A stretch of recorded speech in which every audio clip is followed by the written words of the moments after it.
Japanese flyweight prospect Tatsuro Taira moved to 16-0 in his MMA career on Saturday with a second-round injury TKO win over Alex Perez in the UFC on ESPN 58 headliner. Some debate around the way this fight finished. It was a pretty slick-looking takedown from Taira, in my opinion, that led to the knee injury, but maybe not. There was perhaps an issue with Perez. Who knows? Something like that is always going to lead to debate on what truly the finish looked like. But leading up to that point, I think Taira did look pretty good, like he belonged on the stage.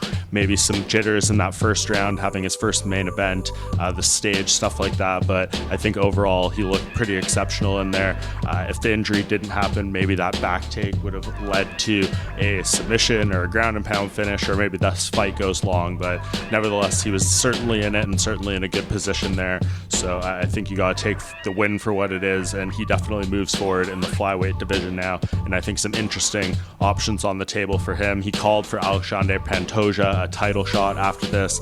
I don't think he's going to get that. The winner of Muhammad Bakayev and Manel Kape at UFC 304 probably ahead in the queue, but if that's not a good fight or someone misses weight, and certainly if the UFC is looking to really push that Japanese market, Taira could be someone that could be thrusted into a title fight right off the bat. But I think right now I'd like to see him get a little more experience, and when he does get to that title shot, be very much prepared for it and ready for it. And I think that comes with one or two more fights against guys who are established in this flyweight division. But who is it going to be?